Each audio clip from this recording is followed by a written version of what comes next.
Hello, sad boys. How we doing? Degrassers, what is up? We are finally completing the journey, well, the first leg of the journey that I have set us on.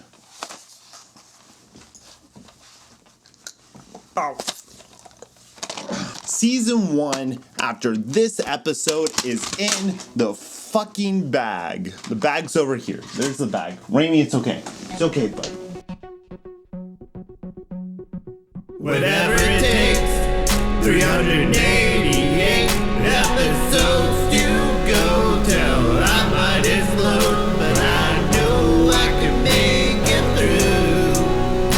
I know I can make it through.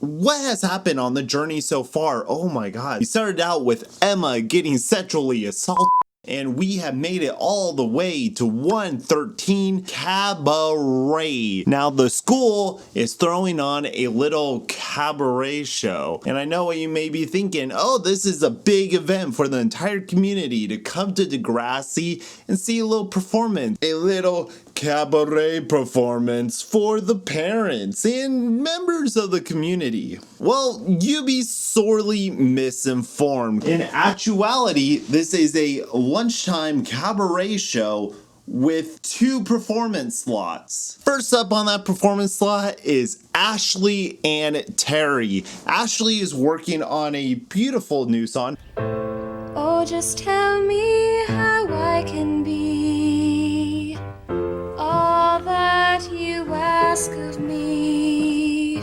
Far as overproduced children making music in high school goes, Ashley's song is actually not bad. Genuinely surprised that not only can she sing well, but the song is quite lovely. And adjacent to her is Terry practicing for her PowerPoint presentation on witchcraft. The dark arts, a little mysticism, a little witchcraft. It's all about spirituality within yourself and within the world and the universe. Take control, feminism. Hell yes. I call upon my angelic guardians. I call upon my spirit guides. I call upon Terry to stop freaking me out. Terry kind of continues being a bright soul on the dark spot that is this school. And speaking of dark spot, that's a weird transition. I don't know if I want to do that. Speaking of bad influences, Ashley isn't the most supportive of Terry. Why'd you pick that topic for your presentation anyway? I love this mystic oracle stuff. Gives me the creeps. Anyway, I think I've got our song down, finally. Listen. Ashley's all about herself. This is the song we're playing. This is the tempo that we're playing. You're gonna sing it with me. Whenever someone needs to be just a horrible person, Ashley is usually the go-to. Sure, Paige does some things that are malicious. Paige is just she's aloof. She's just a silly little girl in her own silly little world. Ashley, there's intent. She's a little agent of chaos. She's a Loki-esque figure in Degrassi, always stirring up shit. We were gonna pick the song's pace up a bit. This is the right pace. You know that, right? Sure. I just thought this was a duo. You could sing this on your own. We are a duo. Come on, sing along this time. Oh, my big boy. Now, Paige, she wants in on the song. She wants in on the performance. She's a little fame whore, isn't she? You need me to jazz it up, add some style. I guess it's a band. It's 2 girls and a keyboard, which is actually their name. I'm already doing a duo with Ash. 2 girls and a keyboard. Their legit band name is 2 Girls and a Keyboard. It's too simple to be clever, but it's not simple enough to be like a generic dumb name. I don't know. We do get another Heather St. Clair reference. And that sounds lamer than Heather Sinclair's Highland Sword Dance. I know. Always out of Paige's mouth. It's very rare that other characters compare themselves to her. Wow, we are so gonna be the stars of the cabaret. I have to question, do they know what cabaret means? means? Do I know what cabaret means? What is the definition of cabaret? Entertainment held in a nightclub or restaurant while the audience eats or drinks at tables. Entertainment in a nightclub while others eat or drink. So them having it at lunch, I guess, would make it a cabaret. Though you never see anyone actually eating or drinking inside the auditorium. Maybe I'm overthinking it, but at the same time, they did name the episode Cabaret. So you would expect it to have a little more cabaretness. Mr. Radish is still filling in for Miss Kwan. A little bit of continuity there. Hey, I'll take what continuity I can get. And then we cut to our second act, our second cabaret performance in the show. Em and Manny doing a interpretive dance for the animals of the world. They need a third member, and Shawn is just way too fucking cool for that shit. It's a poetic dance on an environmental theme, Shawn. You'll love it. I don't dance. I don't care if I'm your boyfriend and I'm supposed to support you. I'm too good for that shit, but do you know who's not too good for that shit? Who are we gonna get to be the hunter? We'll find somebody. I'll do it. What? That little tiny simp. He's such a little simp. Toby still fucking slays. Toby, you're the best. Hey, I do what I can. Manny mentions that they don't wear leotards, they wear black. Like Panthers. We're leotards. We don't wear leotards, just black, like Panthers, in honor of our basketball team. Please correct me if I am found wrong, but the school's mascot has never really been black and or a panther. I could be off basis. We don't see Terry's presentation, but we get the tail end of it. Terry has a Ouija board and she's showing it off to the class because I guess no one's seen a Ouija board. It is a Hasbro product. It is a product that is available to everyone and anyone who wants it. And yet it's always shown like it's this grand mystical thing that has to be handed down from generation to generation. And it can only be found in black market shops and alleys and hideaways. I guess I'm just not impressed by it because it's not really a game and it's not fun. No one else has apparently seen it, so Spinner comes up, he asks, what's the name of my dog, eh? I call upon my angelic guardians. I call upon my spirit guides. R-O-C-K. Spinner has been converted. He is convinced of the supernatural. Now here is where Ashley's hang-up, Ashley's point of contention gets a little confusing. I call upon my spirit guides. I call upon Terry to stop freaking me out. Why'd you pick that topic for your presentation anyway? Because in the very first scene, she acts like she could not give less of a fuck about magic. However, she states here that her aunt does the real stuff and Terry is just an amateur, an imitator, a pale peasant in the eyes of the occult. You don't really believe in this stuff, do you? And the real stuff, yeah. My aunt predicted my grandma's stroke by reading tea leaves. I thought you said you totally believed in the oracles. I do, but my aunt was an expert. You're an amateur.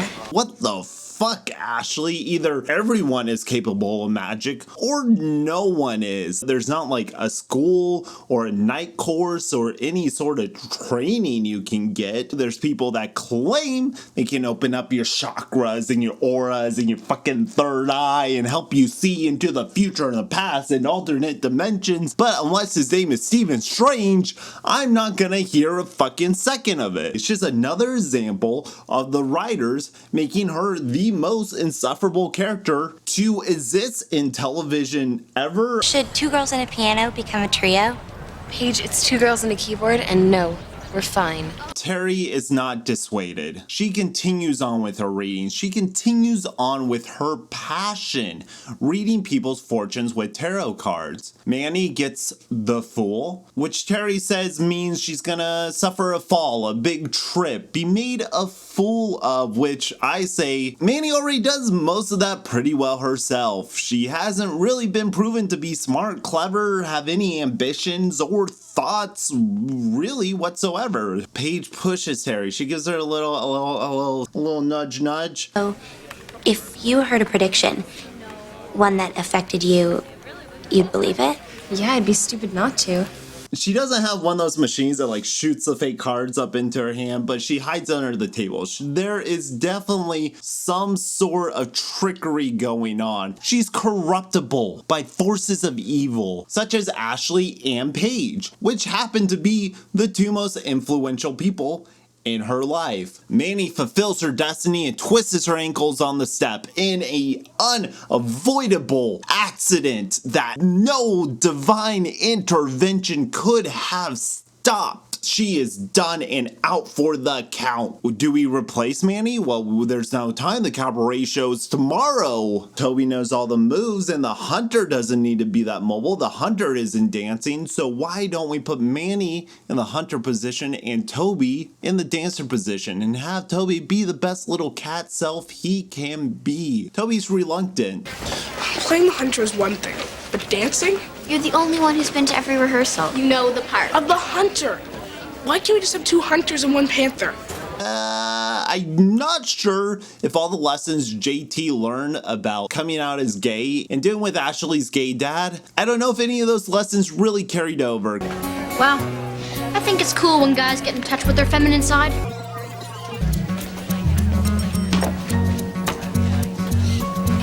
A digression, a classic classic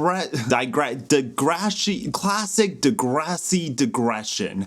Did it. Now, Paige obviously inserts her influence because she has to. Paige is a personality big enough for 30 people, so of course she's going to dominate in a group of 3 people. She wants to rename the beautifully named 2 Girls and a Keyboard. Paige Michaelchuck and the Sex Kittens? Please. Now, Canada operates on a little different moral standards than here in the US. I remember getting sent to the office for wearing a Sets Pistol shirt because it said Sets on it. Phew, I have it. Hold on. This shirt right here, before I cut it up and made it a back patch. I got sent to the principal's office for this shit. What the fuck? I doubt there's any universe where calling your band the Sets Kittens would work. Time in Degrassi has never really been clear. It's day, it's night, it's the next day, it's 2 days later. Basically, there's about 3 classrooms they have, so if you want the kids talking in class, it has to be with a teacher that they already have. Have you listened to it yet? Yeah. And? Well, it has promise. But right now, sounds like a bunch of cows dying. Ashley's version's a little slow, and Terry knows this too. The 2 of them decide to go to Mr. Simpson, the fucking music maestro, who actually turned out used to be in a band. Stop. Rewind.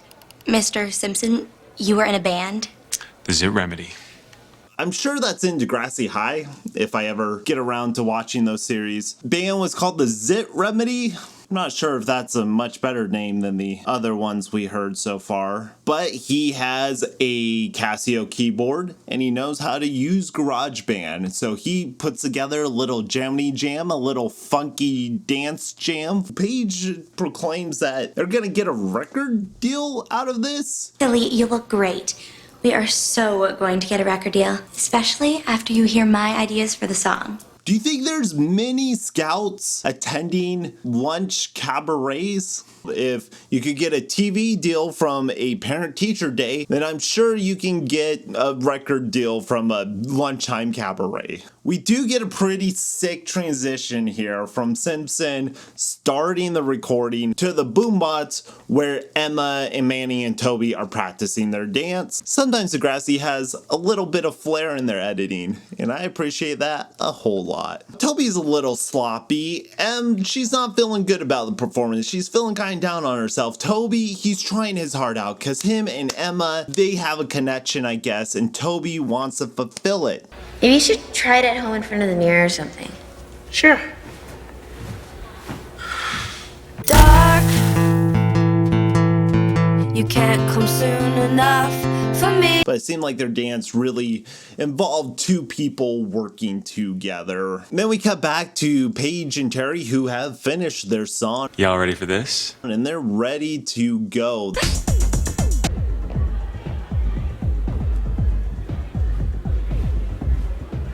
What is that? Simpson is blasting the song pretty fucking loud because Ashley, outside of the media room in the front of the school, can fucking hear the beat playing through the walls. I don't know what sort of sound system Mr. Simpson's rocking, if once everyone leaves for the day, he's just in his room blasting fucking music. It's definitely louder than anything that should be at a school. I don't believe this. You guys redid my song? Ashley, obviously, she feels betrayed. She thought she was gonna perform the song. Now she steps in on these two people. Terry has to make a decision. Does she go with Ashley and her singular vision, or does she pick the more inclusive and fun route of Paige? It's a tough choice, because on one hand, you have someone who befriended you, earned your trust, and then got you drunk so you could make a complete ass of yourself in front of the entire school at a dance. On the other hand, you have someone who is bitter, angry, selfish, spends a lot of time on her relationships. She's a friend, and she's always been there for you. It's like a rock and a dumber rock. But she chooses Paige, because Paige is the fun one. She has tinted glasses and a fun outfit. Terry lies. She uses the tarot cards to say, well, I got the High Priestess. That means I should go with the new one. High Priestess. It means go with the new. Ashley does her fucking research and she prints off a sheet that says High Priestess means the old way. Fucking got you, Terry. It is kind of funny how quickly Manny's on a crutch. She twists her ankle on the stairs. Now she's on crutches the very next day. The performance goes on as scheduled during the lunch period. Liberty, wearing her best Zatara cosplay. Emma and Manny and Toby are up first. Well, they're laughing stock. What is this? They're doing their thing. Toby and Emma are being awkward as hell. And I have to be honest, as an audience member, it's pretty fucking awkward. But I do like the touch where they make Manny's crutch the gun. That's a creative touch. I also love Manny wearing what I can only guess is Canada's national uniform. The school is laughing. They're making fun of them. It's embarrassing. It's awkward. But Shawn is there to be a white knight. Shawn stands up and he says, Hey! Shut up! Let them dance. And that's up, it's Terry and Paige, and their dancing isn't much better, but the entire school is just like, huh.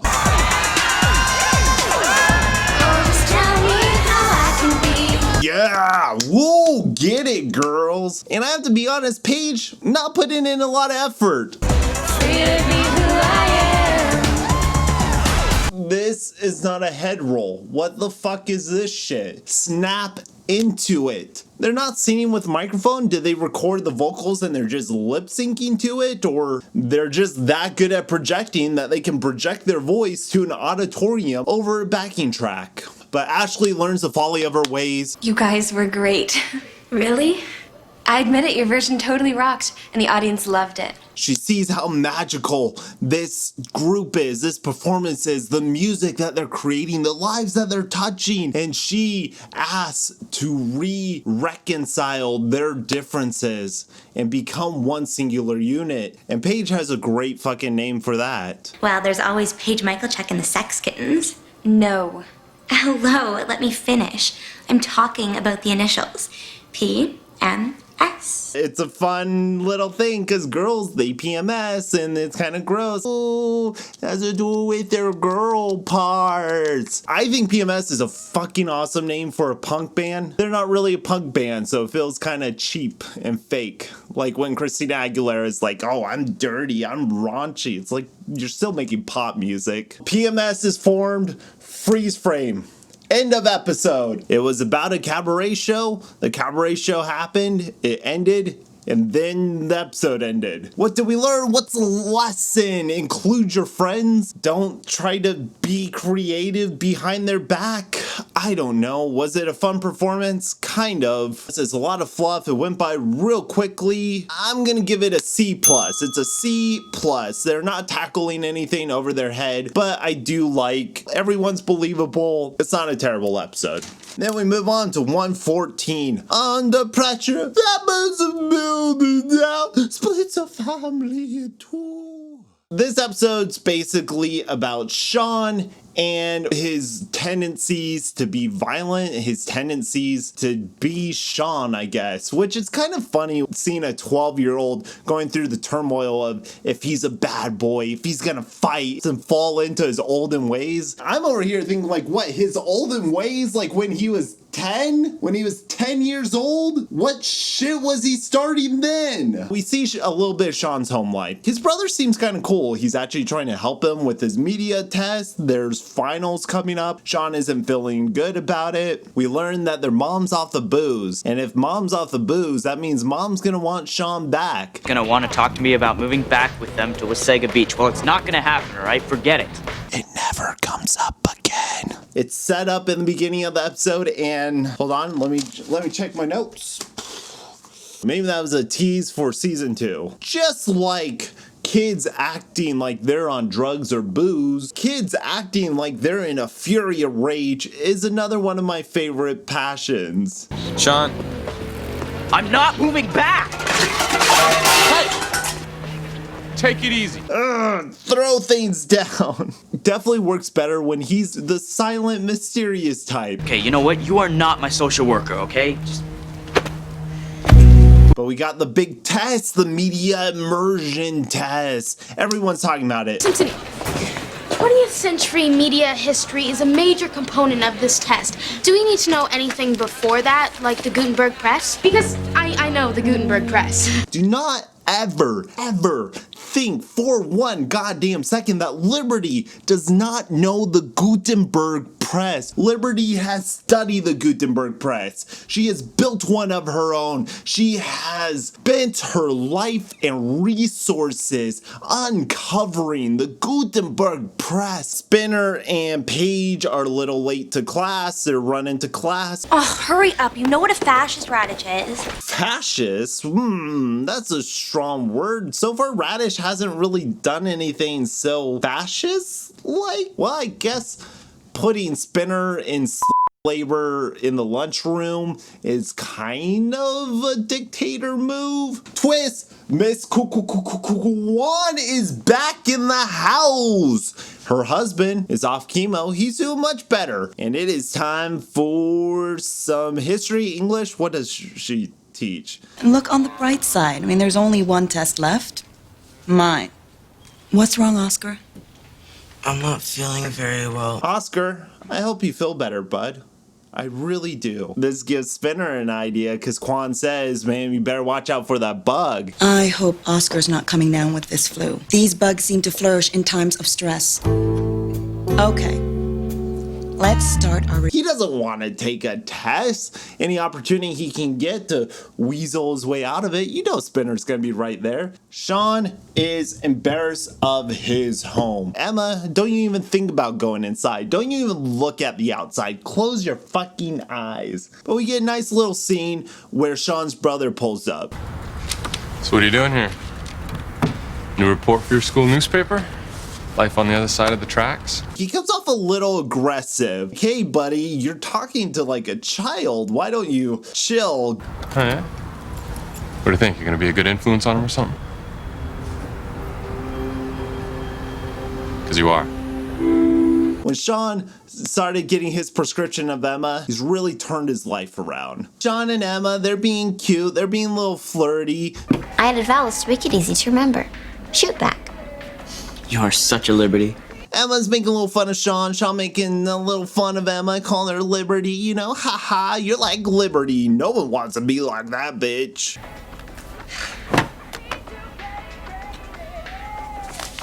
You want to mess with me? I'll mess you up. I'm big trouble.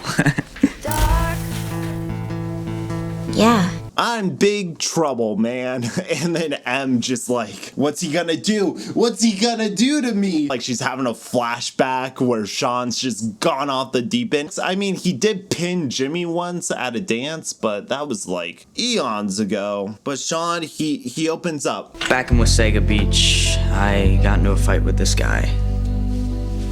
Messed up his hearing pretty bad. You made him deaf? And I respect that he uses this opportunity to clear the air. He punched a kid in the ear and made him deaf. Damn, man, what are you, Sweden? He doesn't want to be that kid anymore, but he can't help but have this cloud hanging over him. Are we products of our destiny, or do we shape our fate? It's time for the test. Now, you have to log in. It's on the computer. You only have 45 minutes. No, I'm not done. He's out of time and Liberty has to rub it in his face. 45 minutes, remember? But I'm not finished. Time's up. You're locked out. No, you're the best little teacher's pet to ever live. Doesn't mean you have to put Shawn down. What the fuck, Liberty? You have dyscalculia. You know what learning disabilities feel like. And to be this dismissive of Shawn and his ability to perform on the test. Time's up. You're locked out. No one remembers who they were or what they did last week, which I guess that's kind of how high schoolers are. You're in and you're out, you're up and you're down. It's black and it's white, it's wrong and it's right. We see Spinner's plan in action. He's trying to get sick. Terry, she has a little sniffle, she has a little cold. Oh, Terry, can I get a little some of your coffee? Can I get a little sip of your drink? Can I get a little blah, blah, blah? And it's only after Terry throws the cup away that Spinner's able to come into contact with it. 81%. Page, a good improvement. 80. Do you? We reignite the rivalry between Shawn and Jimmy. Gonna miss that locker, eh? What's that supposed to mean? It's just you'll be moving to grade 8 next year. Finally. Yeah, finally. Get your fucking locker away from mine. You disgust me. Which it's really weird that the show presents these relationships, these investments, like we've been following them along since the first episode, and they have progressed and grown and been, when really there's one mention of it, 5 episodes go by, and then they just expect you to remember, oh yeah, those two characters, they have a thing against or for one another. Fine, so Shawn and Jimmy, they're rivals because someone has to create tension in Shawn's life. This entire episode is about him possibly relapsing into the person he was. Hey, guys. What's going on here? Nothing, we're just playing around. We'll tone it down, all right?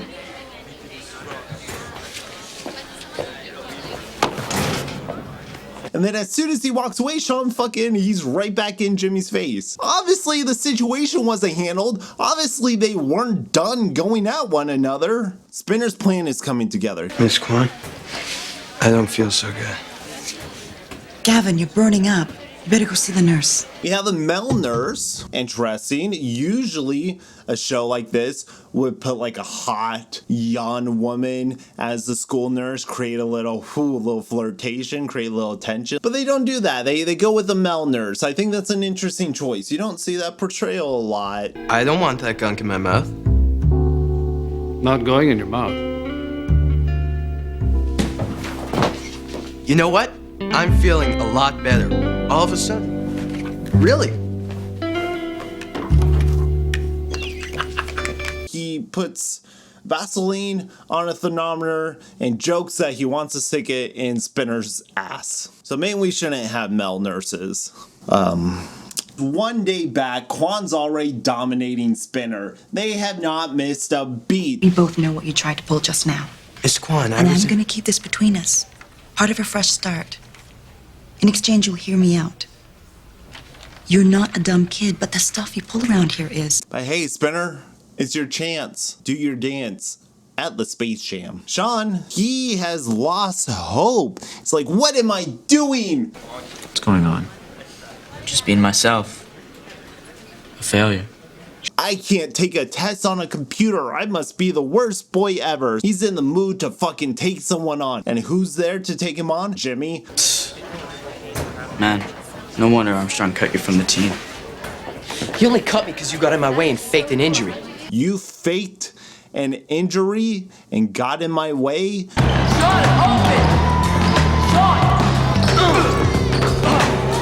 Blaming Shawn for getting in your way. Do you not remember that you're fucking rolling on some shit that made you act out a little? Wouldn't that be common knowledge amongst the school? You were on shit. Like, I didn't get in your way. I was playing basketball, homie. It's fight night. Bing, bing, after school, meet me in the famous Degrassi Alley, the one Degrassi Alley, where they proceed to have an intense, bloody brawl, holding nothing back. And they're hugging. It's a hug fight. Get behind the other boy and you just hold them real tight. Keep holding them until they say uncle, I guess. I've never physically fought anyone. Maybe that's how it works. But Shawn, he's seeing red. He's blinded by rage. Punches Jimmy in the face. And when Emma tries to step in, she says, Shawn, you've gone too far. Shawn can't see. He's so blood hungry. He pushes her. She's down. Emma's down. My heart stopped. She was fine. She was perfectly fine. She landed in like the softest patch of leaves that they could have put out. This is the one time that Ashley's dickishness is actually warranted, I would say. Yeah, and you're so brave for getting in a fight. Ash, come on. Fighting, not cool. Then we get a funny little button where Spinner is excited about the weekend because he aced his test and he's like, yeah. Got my worst subject out of the way? It's the weekend. My dad scored these amazing That's exactly how my flu started. Spinner's sick for realsies. And Shawn actually did pretty well on the test. Mr. Simpson recognizes that it's not about completing, about the effort you put towards the test. And he gave Shawn credit for the effort and potential that he gave. Believe in yourself. I think the lesson is supposed to be, or else you might get in a fight or you might get a cold. So kids out there, when you're nervous about a test, when you're scared about passing or failing a test, remember, just do it. Or you might fall down one of these two very dark paths. I'm going to give Under Pressure a B-. I just enjoy bringing Shawn to the centerfold, and his angry acting made me giggle every time. What are you going to cry now, Jimmy, huh? Beautiful fight choreography.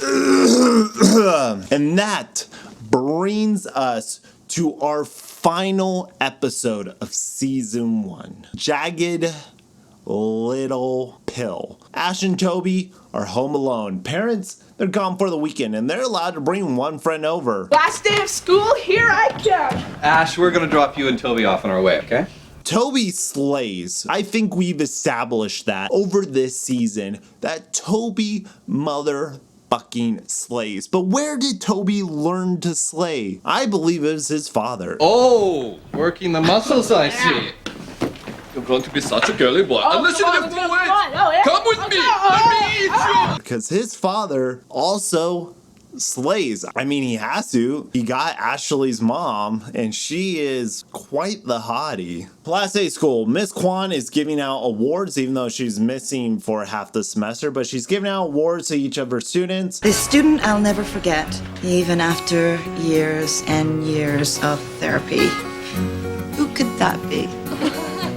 A weird thing to say to your student, especially since his actions, his bullying towards you was part of the reason you took time off from school. He had legitimate consequences on your life and strained your mental health. Joking about it is a little weird. This one needs no explanation. The student of all students, drumroll please, Ashley Kerwin. Student of all students goes to Ashley, who of course is a fucking about it. Student of all students? That is so lame. I think it's sweet. She's the class president, so of course she's the student of students. Fits her perfectly. Over in media immersion, Em is giving Simpson a little parting gift, a little graphic that she showed. You guys are definitely getting jiggy with it, yeah. You're dancing fools. They are dancing, Simpson. I'm glad you're impressed, because I'm not sure it took a lot of effort to make that. Jimmy's sweater game is on point. Now, I don't know if Drake himself, Aubrey Graham, picked out these sweaters or if they were provided for him, but they complement him, his skin tone, his body shape perfectly. She invited Terry, not you or me. Oh, okay. I thought you'd be upset. Rules are rules, right? And Jimmy's like, whatever, man, I don't even care. Okay, am I missing something here? Oh, just the chance to hang out with me and have way too much fun. And Ashley's confused. She's like, am I missing something? Is there something weird between us? Yeah, he fucking fought a kid. He got punched in the fucking face. And then you told him your disapproval. So yeah, I would say there is a slight rift between you, but apparently you don't fucking remember that. At least Emma remembers it. Girls' night at my place, meaning no boys allowed, especially boys named Shawn.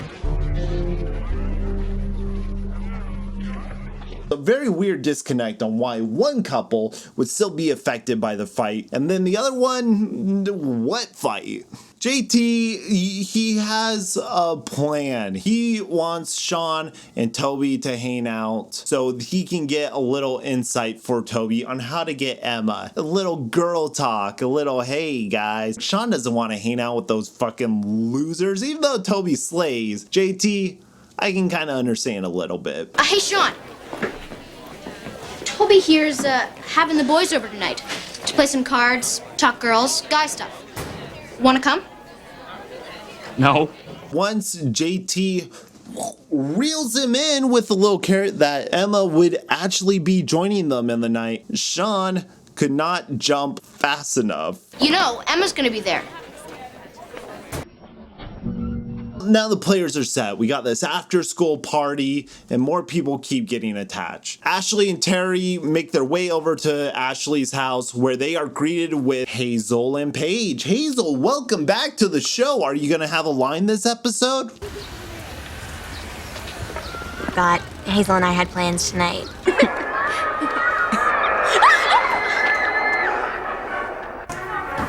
Ow! Ash, my hand! Only one? Well, I very much look forward to it. And then there's an explosion, and JT and Toby walk out of the house with smut on their faces like a cartoon character, but they don't say what happened, they don't react, no one asks if they're okay, no one asks what the fuck they blew up. It's just a funny gag, I guess. Here's where the tone of Degrassi is twofold. It's a goofy children's show with children acting goofy because they're children, but it's also a very serious soap opera drama. You're gonna be learning lessons and really expanding your mind on how you see people. Sometimes those two things don't work together. JT, Shawn, and Toby are up in the room and JT reveals he brought ecstasy because it's the love drug. Ecstasy is the love drug, right? There's a whole room of girls down there needing some love. So is his plan to give it to the girls that are downstairs so they're horny for him, or he's gonna take it so he's horny and that will attract them to him? And I don't know if one pill could be split between 3 people, but he gives it to Shawn and Shawn's like, hey, I'll take care of this. He goes downstairs. Last episode, Shawn was a bad boy and we were trying to show how bad of a boy Shawn could be, but this episode, Shawn's a good boy. He's not gonna take ecstasy and he's not gonna allow JT or Toby to take ecstasy. Shawn, you brought drugs? Not me, JT. JT? Flush it down the sink. They'll never know the difference. Throw it in the drain. I'm gonna replace it with this pill and give it to these fools. Ashley, though, she's sick of being called boring. She's sick of being called lame. Jimmy, come over. I would have fun together. Because Miss Michael Chuck is like, this party's so fucking boring. Terry's slipping in video numero 2. Sorry, but this get-together is getting seriously lame. Then leave, bitch. What did you think was gonna happen? They wanted to hang out and watch movies. You're hanging out and watching movies and you're bored? You brought a friend. Go hang out with her. Get the fuck out, Paige. Don't invite yourself and then talk about how bored you are. But Ashley, she wants to be a fun girl. She wants to be fucking cool. Takes that to see herself. You know, when everyone's at like a sleeping party and hanging out and there's just one dude rolling on E. And why does Paige think Jimmy coming over would make the party less boring? What do you want to do? Invite Jimmy over.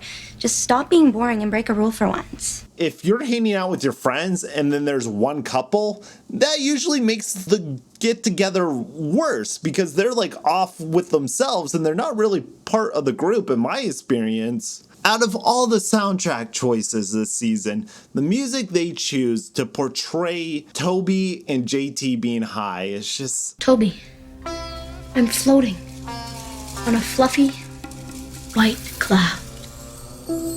Right. They're riding that placebo high, getting in touch with the lava lamp and the bed, while Shawn, he's just going along with it. But this is when JT has the idea. I'm feeling the love. It's time to call. Emma? You know what? I'm feeling pretty horny. Let's get Emma and Manny over. Ashley is actually on ecstasy. Her acting is so bizarre that is actually somewhat convincing of a person on E. Now officially death. That was so scary. So they heard me scream all the way in China. Taking it to such an extreme that it's pretty hilarious. She comes face to face with Liberty and she's like, wow. Liberty, I have wanted to tell you this for like forever, but I get you. You're like me, only sort of not. I fucking get it. You're like me, but not. Huh, Ashley, I wonder what the difference is. Ashley, she's riding that high. No remorse. She knocks over a potted plant. Fuck it. Who gives a shit about the potted plant? We are dancing here. The other party goers, they're not really feeling it. I'm not comfortable with the raw sensuality that JT is trying to put out there. Like, hello. That's not my favorite thing to watch. I guess if you're a kid watching it, it's fine, the intended audience, but as a third party, it makes me feel a little uncomfortable, especially when it comes to Ashley and Shawn in a room alone together. Shawn is sad because Emma saw him and walked the fuck out. She doesn't want anything to do with Shawn. Ashley's in a weird place because Jimmy's kind of bossing her around. Jimmy's like, hey. I can't believe you take E. Okay, calm down, Dad. He's just right. You need to loosen up a little bit. Ash, what I'm going upstairs to the bathroom. I'll drink some water. From the toilet. Go, I'm gonna drink out the toilet. Ugh. The fucking cartoon character that she is. Her and Shawn, they're in a room together, getting real intimate. Shawn's crying, he's sad. Ashley just goes in for a kiss. And Shawn goes for it. Never mind that he fought her boyfriend like a day ago. Never mind that. Everybody's in the wrong here. JT shouldn't have ambushed Emma with Shawn. Ashley shouldn't have taken ecstasy. Shawn shouldn't have gone into a room alone with Ashley. Jimmy probably shouldn't have talked to Ashley like a dad. Ashley and Toby should have only invited one person like their parents said. No one comes away completely clean, completely scot-free, except for Emma. I guess she doesn't deserve this, nor Manny or Liberty. They just disappear. Who gives a shit about them? Emma's outside crying, which I guess is where she's been, just sitting in front of the house, just teary-eyed. And of course, someone's gonna walk by. It's the front door, Emma. Jimmy, he sees Ashley and Shawn coming out of the bedroom, clothes disheveled, bra strap off the shoulder. I wonder what happened. Jimmy is not happy. Maybe I should take E because Ashley seems pretty stoked. Jimmy! Oh!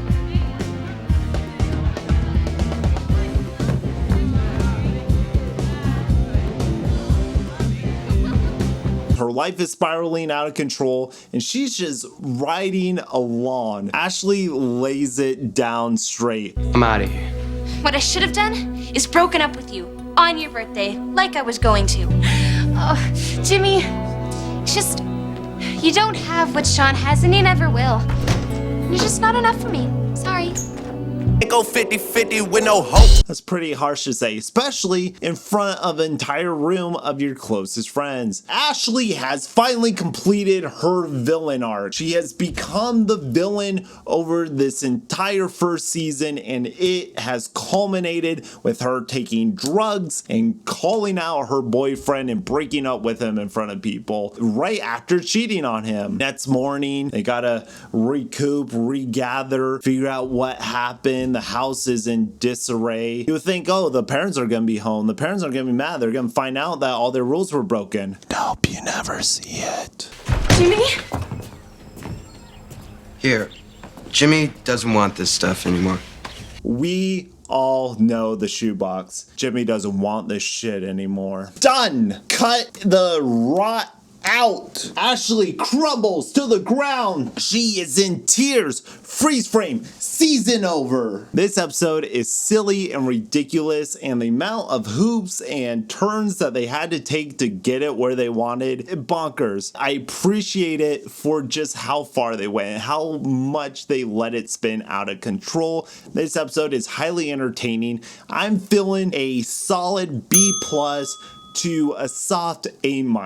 It's not the best finale. It doesn't tie up the entire season, but I think it leaves us in a place where you want to jump into season 2. You want to see the fallout of this. And with that said, we close the book on season 1. What a journey it's been. I know I haven't been doing these as frequently as I said I would, and that's because they are a hassle to edit. I'm so glad that people are watching them, and if you are watching them, please let me know if you're enjoying them. Do you like the format? Do you like what I'm doing? Should I try something else in season 2? I'm gonna stick with it because it's like, fuck, I've come this far and I genuinely have fun dissecting and going through this show that I only have like vague memories of watching. So humbled and happy that I get to experience it with you. Thank you for watching. I'm Grayson Todd. Keep it posy. My voice is out.